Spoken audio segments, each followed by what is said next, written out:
lalaglag nga mga kabady. Kaya epektibo talaga ito. Yan na yung gagamitin ko mga kabady na pang spray. Saka hindi ko pa sana to gagamitin mga kabady. Kaso parang lumalala yung yung mga uod, lalong dumadami. Hindi ko alam kung anong tawag sa mga uod na yan.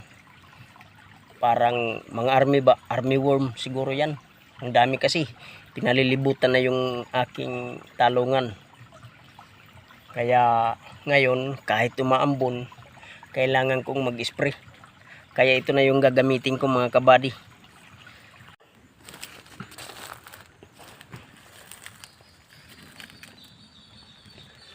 Hindi ko alam mga kabady kung anong klaseng mga uod to. Bakit ang dami nila? Ito yata yung tinatawag nila na army worm. Malapit na sila sa talungan ko. Tingnan nyo. Ang dami nila. Dito na sa talungan ko.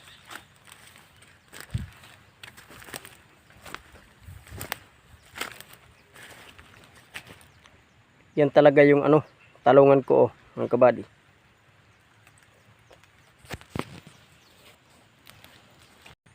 Yan yung talungan ko mga kabady.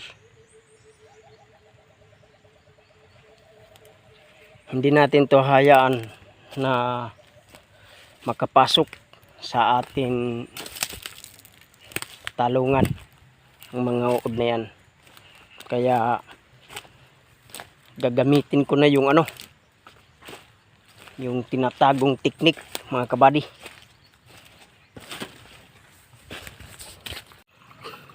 Yan na yung gagamitin ko mga kabady na pang spray. Saka yan, agriblo.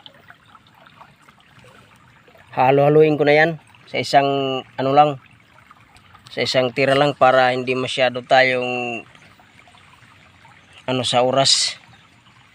Pero ito hindi natin medyo babawasan lang yun natin yung mga takal kasi lahat naman yan insecticide. Kaso lang magkaiba-iba sila ng group. Ito AgriGuard ay group 6 insecticide mga kabady. At ito naman yung Oberon ay iba naman yung group nito mga kabady. Group 6 to 23 insecticide mga kabady. At ito naman ay iba, ito group E. Yan.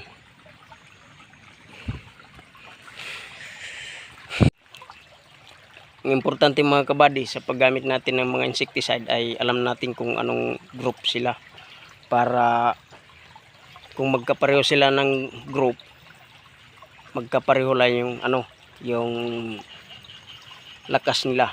Pero pag magkaiba, halimbawa group 6, mas malakas yung group 8 mga kabady.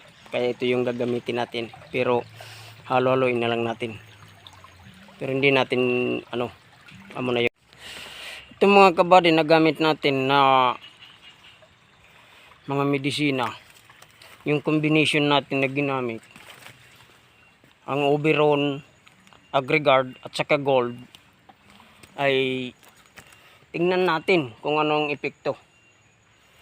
Pero ang sabi nila, pag natamaan daw yung uod ay siguradong laglag. Tingnan natin.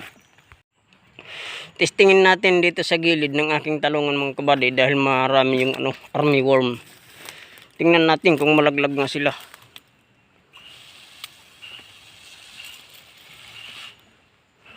Laglag nga mga kabady yung mga uod.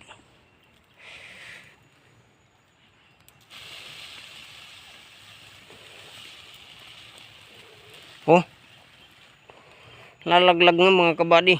Kaya epektibo talaga ito.